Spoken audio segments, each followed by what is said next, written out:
శారీరక మానసిక దృఢత్వంతో పాటు ఆత్మవిశ్వాసానికి మార్షల్ ఆర్ట్స్ ఎంతో ఉపయోగకరంగా ఉంటాయని పలమనేరు శాసనసభ్యులు అమర్నాథ్ రెడ్డి పేర్కొన్నారు.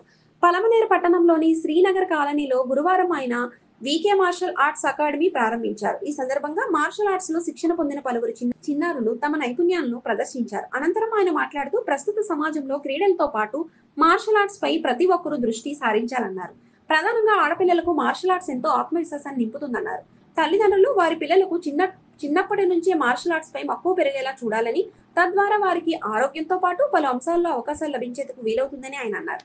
ఈ సందర్భంగా అకాడమీ నిర్వాహకులను ఆయన అభినందించారు. ఈ కార్యక్రమంలో ఆయనతో పాటు Palamaneru Balaji cooperative super bazaar అధ్యక్షులు ఆర్వి బాలాజీ, ఆర్బీసీ కుట్టి, గిరిబాబు, నాగరాజు, మదన్ కిరణ్, శ్రీధర్, రమేష్, సురేష్, సుధాకర్, మోహన్, రామ్మూర్తి తదితరులు పాల్గొన్నారు. ఈరోజు పలమనేరు పట్టణంలో మార్షల్ ఆర్ట్కి సంబంధించి కరాటే ట్రైనింగ్ ఇన్స్టిట్యూషన్ ఇక్కడ ప్రారంభోత్సవం చేసుకోవడం చాలా సంతోషం. ముఖ్యంగా మార్షల్ ఆర్ట్స్ ద్వారా ప్రధానంగా అమ్మాయిలను కూడా ఎక్కువ మందిని దీంట్లో తీసుకురావాల్సినటువంటి అవసరం ఉంది. ఇప్పుడున్నటువంటి పరిస్థితుల్లో సెల్ఫ్ డిఫెన్స్ కోసం, అదేవిధంగా ఈ మార్షల్ ఆర్ట్స్కి సంబంధించి దీనివల్ల చాలా లాభాలు ఉన్నాయి. ఒకటి ఫిజికల్ స్ట్రెంగ్త్, ఇంకొకటి మెంటల్ స్ట్రెంగ్త్, కాన్ఫిడెన్స్, ఇవన్నీ కూడా ఈ మార్షల్ ఆర్ట్స్ ద్వారా వచ్చేటువంటి అవకాశం ఉన్నాయి. చిన్నపిల్లలప్పటి నుంచినే కూడా దీన్ని వాళ్లకు అలవాటు చేస్తే తప్పనిసరిగా జీవితంలో వాళ్ళు ఆరోగ్యంగా ముందుకు వెళ్ళడానికి, ఒక కాన్ఫిడెన్స్తో జీవితంలో ముందుకు వెళ్ళడానికి ఇది చాలా ఉపయోగపడుతుంది.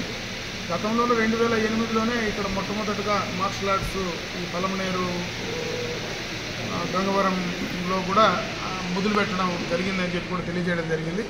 ఇక్కడ పలమనేరులో కూడా చాలామంది, దాదాపు బ్లాక్ బెల్ట్ ఉండేటి చాలామంది ఉన్నారు. ఈరోజు ఆర్మీకి కానీ అదేవిధంగా రకరకాల అయినటువంటి పొజిషన్స్ వెళ్ళడానికి ఇక్కడ ట్రైన్ అయిన తర్వాత వాళ్ళ ఎలిజిబిలిటీస్ని బట్టి రాష్ట్రంలో, దేశంలో మెడల్స్ సాధించడానికి, ముఖ్యంగా పలమనేరు కూడా ఈ యొక్క కరాటేకి సంబంధించి ఒక పుట్టినిల్లు మాదిరి ఎక్కువ మంది దీన్ని అలవాటు చేసుకునేటువంటి పరిస్థితి ఉంది. నేను కోరుకునేది పట్టణంలో ఉండేటువంటి అమ్మాయిలను ముఖ్యంగా కూడా ఈ మార్షల్ ఆర్ట్స్లో చేర్పించమని చెప్పి నేను ఈ సందర్భంగా వాళ్ళందరూ కూడా తెలియజేసుకుంటున్నా. అదేవిధంగా ప్రతి ఒక్కరూ ఫిజికల్గా, మెంటల్గా స్ట్రెంగ్తన్ కావాలంటే, చిన్నపిల్లల నుంచి కూడా అది అలవాటు కావాలంటే ఖచ్చితంగా దీంట్లో ట్రైన్ అయితే తప్పనిసరిగా వాళ్ళకు ఆ కాన్ఫిడెన్స్ వచ్చేటువంటి అవకాశం ఉంది. కాబట్టి దాంట్లో వచ్చి చేరితే వాళ్ళకు ఉపయోగకరంగా ఉంటుంది. అదేవిధంగా ఈరోజు ఏదైతే ఇన్స్టిట్యూషన్ ఇక్కడ ప్రారంభోత్సవం చేశామో ఇది ఇంకా బ్రహ్మాండంగా కూడా బాగా ఎదిగి ఈ పట్టణ పరిసర ప్రాంతాల్లో ఉండేటువంటి వాళ్ళందరికీ కూడా బాగా ఉపయోగకరంగా ఉండాలని, చాలామందిని ఇన్స్టిట్యూషన్ ద్వారా రాష్ట్రానికి, దేశానికి మరి గుర్తింపు కలిగినటువంటి స్థాయికి తీసుకెళ్లే విధంగా ఇన్స్టిట్యూషన్ పనిచేయాలని చెప్పి నేను మనస్ఫూర్తిగా భగవంతుని ప్రార్థిస్తూ సెలవు.